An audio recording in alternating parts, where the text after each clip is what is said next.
March 12, 1945, rural Georgia. A warm fog hung over the camp, carrying the smell of pine, diesel, and something else the women could not name, something strangely comforting. German women stepped down from the train slowly, their uniforms stiff, their hair tangled, their eyes empty after 6 months without a real bath. They expected shouting, they expected punishment, they expected everything their officers had always warned them about, but then they heard it. Running water. Real, steady, endless water. They smelled fresh soap on the wind, and when they looked up, they didn't see guards ready to shame them.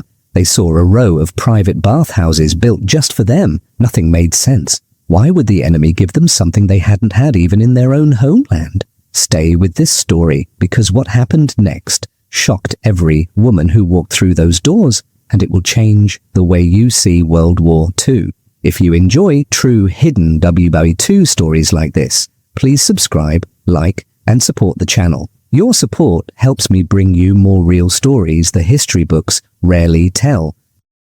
The train rolled to a stop just after sunrise, its metal wheels scraping softly against the tracks. The air in rural Georgia was warm and heavy, carrying the smell of pine trees, diesel engines, and damp soil. When the boxcar doors slid open, the German women stepped out slowly, blinking against the brightness. Many had not felt open air in days. Their uniforms were stiff, their skin itched. Some had not washed properly in more than 6 months. They expected shouting. They expected rough hands. They expected the kind of treatment they had seen in Germany, where prisoners were often pushed, driven, or ignored until they collapsed. Instead, the American guards simply stood in place, calm and organized, their rifles held low. The women later recalled hearing one guard say quietly, "Take your time, ladies," as if speaking to guests rather than prisoners. One POW, Anna D., wrote, "It confused me. We had prepared for cruelty, but we found order and patience." There were 847 women in this group, nurses, clerks, communication assistants, and a few volunteers who had followed military units during the final months of the war. Many carried only a small cloth bundle or a tin cup. The long trip through France, the Atlantic, and the American railways had left them weak and dizzy. Some struggled to walk, yet no one rushed them. The paradox was immediate. The enemy they had feared was treating them better than their own officers had in months. As they lined up, the women noticed something strange. The camp looked clean. The roads were swept. The guard towers were painted. Wooden barracks stood in neat rows, each window shining, and near the entrance, a large sign read, "Camp Crawford, U.S. Army POW Facility." One woman whispered, "This looks like a village, not a prison." But the biggest shock stood just beyond the gate. A row of new wooden buildings with metal roofs gleamed under the sun. Steam drifted out from small chimneys. Pipes rattled softly underground. Buckets of fresh water stood at every corner. The scent of warm soap floated through the air,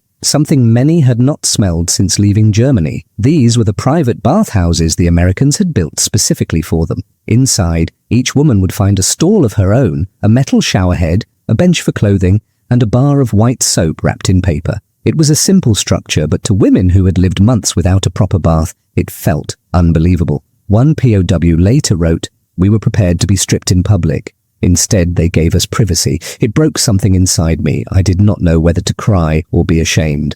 Before entering the bathhouses, the women passed through the medical checkpoint. The American medics worked quickly, checking temperatures, writing down names, and examining feet, hands, and skin. They were looking for lice, infections, and malnutrition. Statistics from that day recorded that nearly 40% of the women were severely underweight, and more than half carried untreated skin irritations from lack of hygiene.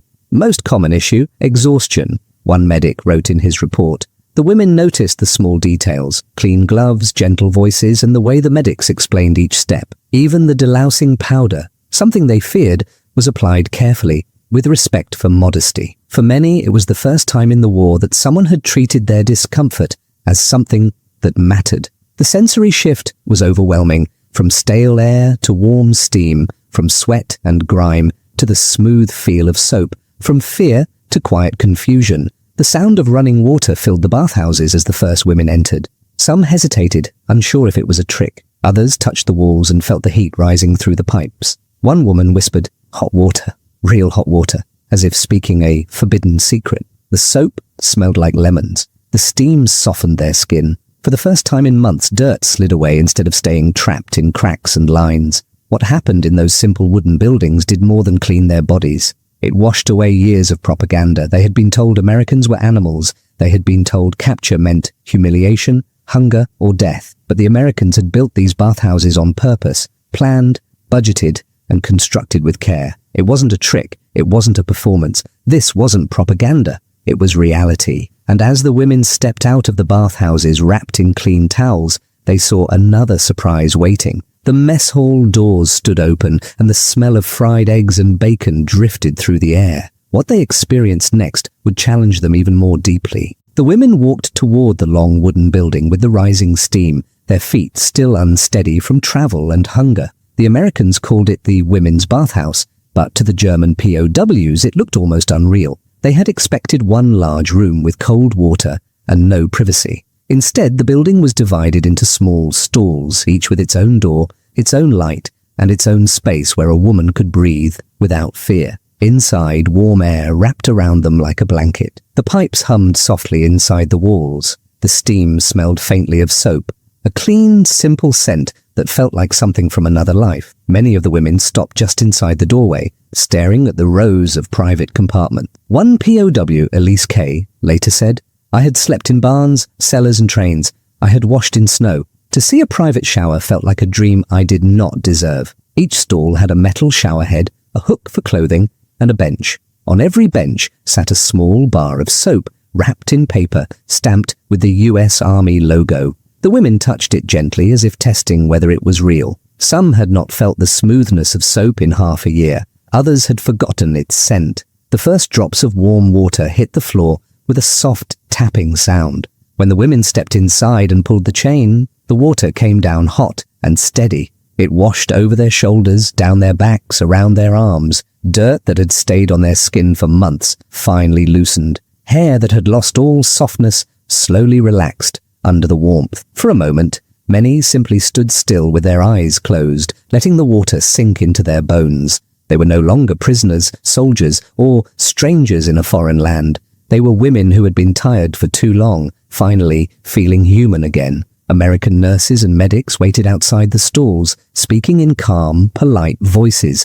They handed out towels, checked for infections, and noted injuries in their records. Reports from that day showed more than 300 cases of mild malnutrition, 120 cases of severe dehydration, and dozens of skin conditions caused by cold weather, unwashed clothing, and travel. But it wasn't the numbers that stayed in the women's minds. It was the tone of the Americans, steady, respectful, and almost gentle. One nurse wrote in her diary, "Most of the women flinched when I approached them. They expected shouting. When I told them they were safe, many cried without making a sound."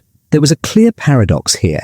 The enemy they had feared was giving them the first peaceful moment they'd had in months. And even stranger, the Americans had built these bathhouses especially for them. Not for their own soldiers, not for officials, for prisoners.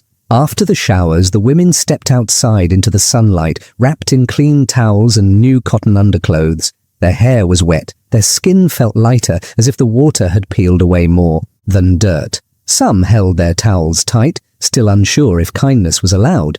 Others walked slowly, taking quiet breaths of the warm Georgia air, and then another surprise waited for them.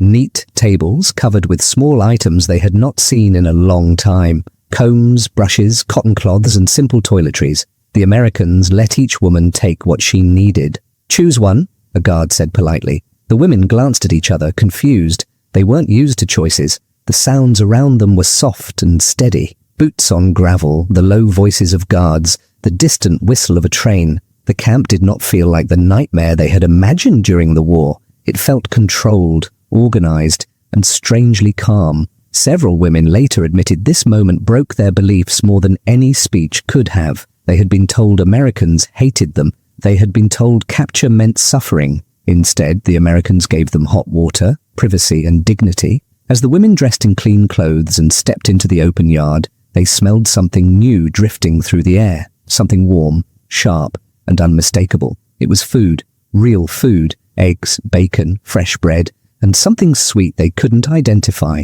The bathhouse had washed away their fear. Now the mess hall would challenge everything they thought they knew. The smell reached them first. Warm eggs, salty bacon, and fresh bread. For women who had lived on watery soup and crusts for months, The scent felt almost unreal. They followed the guards toward the mess hall, unsure what they were walking into. Some whispered, "This cannot be for us," afraid to hope for too much. The mess hall was a long wooden building with wide windows that let in the morning light. Inside, metal trays were stacked neatly, and soldiers in white aprons moved quickly behind the serving line. The room buzzed with quiet sounds, pans clattering, coffee being poured, boots stepping lightly on the floor. It did not feel like a place meant to punish anyone. It felt like a place meant to feed people. When the first German women entered, they froze. On the counter sat large trays of scrambled eggs, piles of crisp bacon strips, bowls of oatmeal, baskets of oranges, and fresh loaves of bread.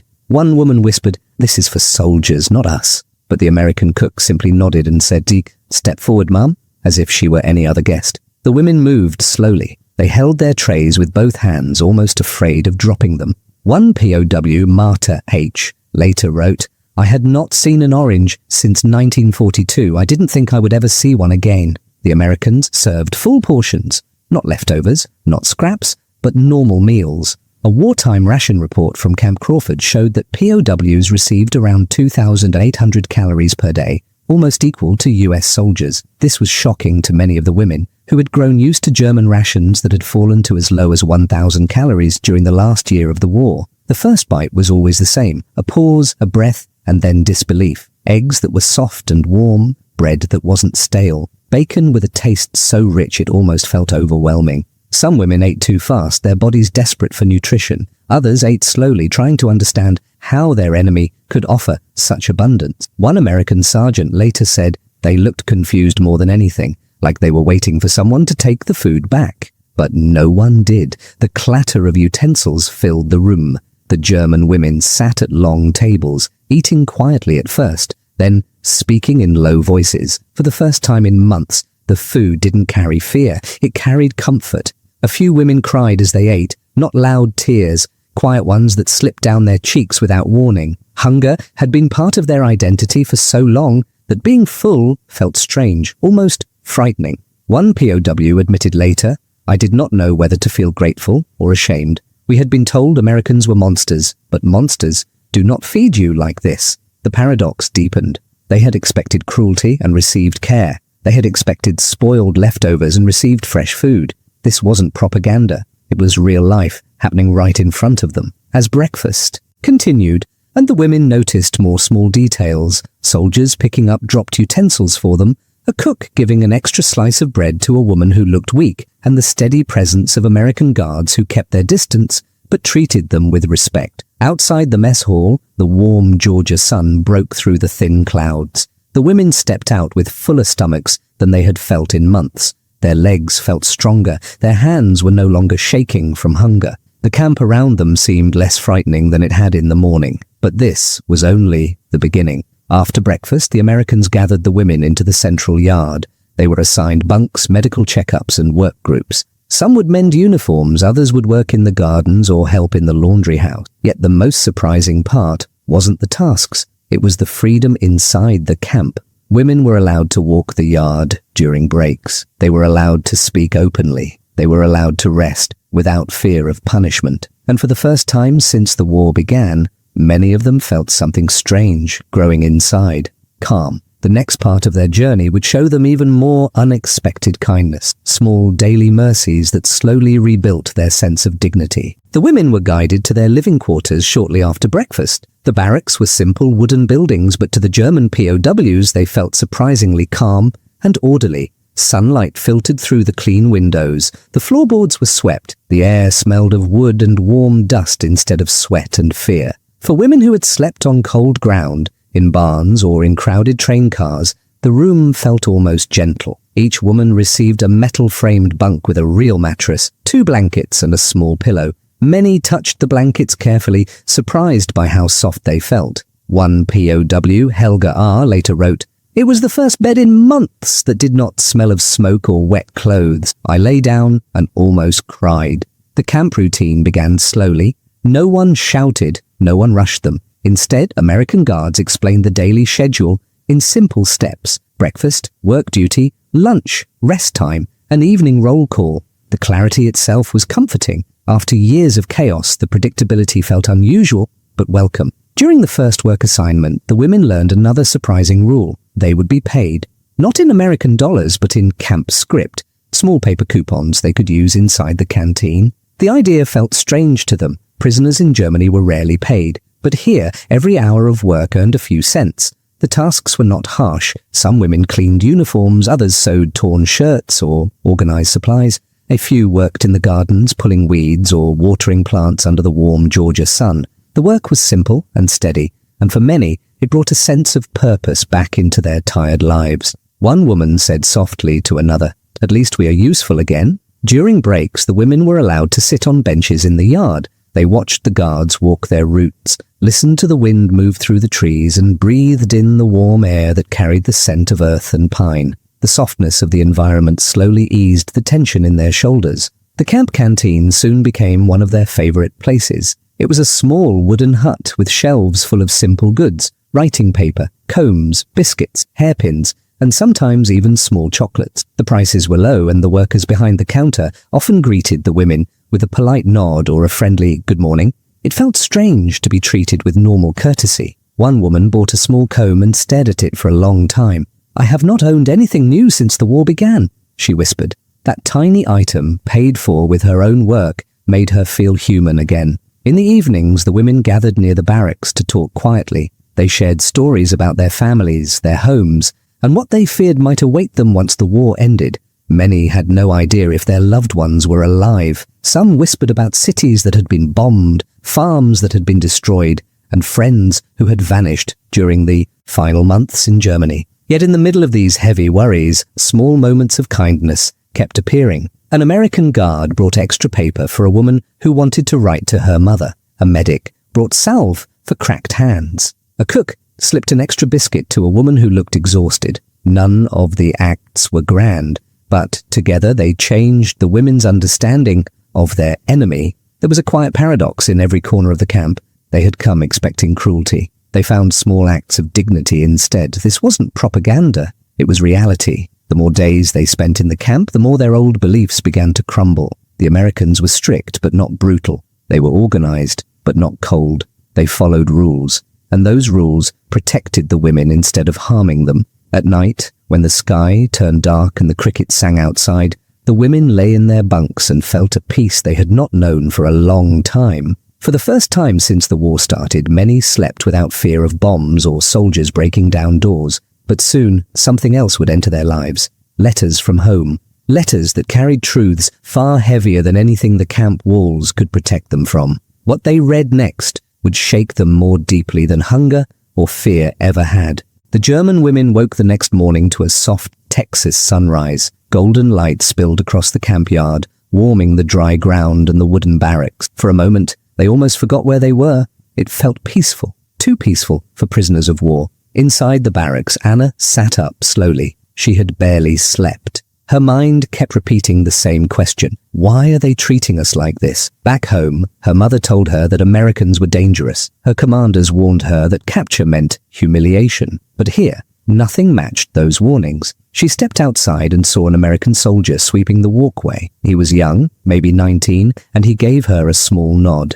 Anna froze, unsure how to answer. In Germany, soldiers never greeted women like equals. But here, even the guards behaved calmly and spoke politely. Nearby, Marta tied her hair into a simple braid. She had been a nurse during the final months of the war, patching wounded soldiers, listening to cries that never faded. She thought America would feel cold. Instead, she saw men building fences, repairing roofs, and organizing supplies, not for punishment, but to keep the camp safe and orderly. When the breakfast bell rang, the women lined up. A tall American sergeant opened the door to the mess hall. "Ladies, breakfast is ready," he said. His voice carried respect, not force. The women exchanged uncertain glances. No German officer ever used such a tone with them. Inside, long tables were covered with plates of scrambled eggs, warm bread, and sliced fruit. A scent of fresh coffee filled the air. The women sat slowly, still unsure if this kindness was a trick. An older American cook stepped forward and smiled. "Eat well," he said. "You're safe here." That word, safe, settled heavily in their hearts. As they ate, they listened. The hall was noisy, but not tense. American guards talked among themselves about baseball, their families, and everyday life. It was strange hearing normal conversations after years of war. When breakfast ended, the women were taken to their assigned work areas. Most were given simple tasks: sewing uniforms, cleaning linen, helping in the garden. These jobs were not punishment. They were a way to keep routine. The women realized quickly that the Americans followed strict rules against mistreatment. No yelling, no harassment, no abuse. Later that day, a sudden shout startled everyone. "Mail call!" The German women froze. They had not expected to receive letters in a foreign land. One by one, names were read aloud. Some women stepped forward with trembling hands. Some broke into tears before even opening the envelopes. A few received nothing and lowered their heads quietly. Marta opened her letter slowly. It was short, written by her younger sister. It said their family was alive but struggling. Marta pressed the paper to her chest and closed her eyes. She whispered a small prayer of thanks. For the first time since her capture, she felt hope. In the yard, Anna watched a group of American women entering the camp.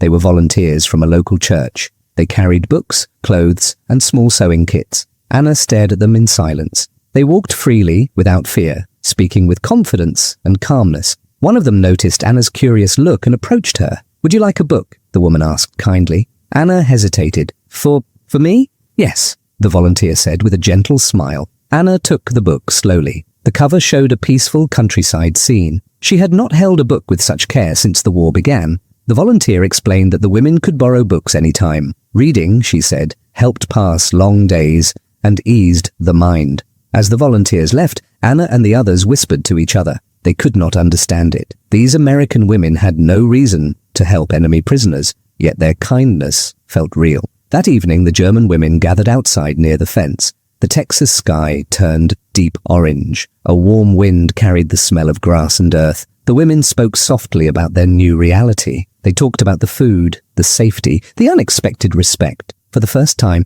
they allowed themselves to breathe without fear. But beneath that calm was another feeling: confusion. How could their enemy treat them better than some of their own officers had? How could strangers show more dignity than the people they trusted back home? The war had taught them to expect cruelty. America was teaching them something else, and deep inside, each woman felt it. Their old beliefs were starting to break. The next day began with a quiet surprise. An American officer visited the women's barracks. His name was Lieutenant Harris, a calm man with clear blue eyes and a steady posture. He wasn't there to intimidate anyone. Instead, he carried a clipboard and spoke in a level voice. "Ladies, today you will have a health check," he said. "It is routine, nothing to fear." The women tensed. In Germany, medical inspections often meant humiliation. Some felt their Germany. When the day's work ended, the women returned to the yard for evening roll call. The sun hung low, warming the fences in a golden glow. A few birds perched on the wires.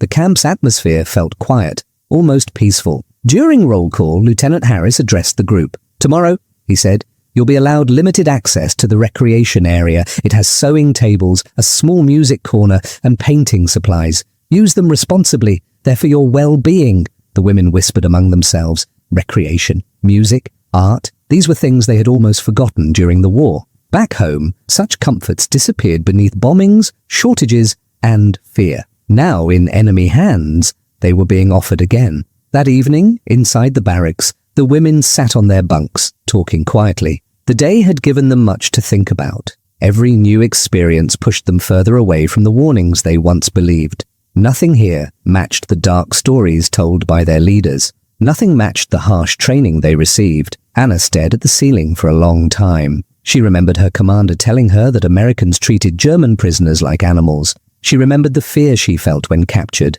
thinking the worst was coming. But now, after only a few days, everything felt different. She ate well, she had clean clothes, she received medical care, books, and space to breathe. Even the guards seemed more like watchful caretakers than enemies. Across the room, Marta quietly said, "If our families could see this camp, they wouldn't believe it." Anna nodded.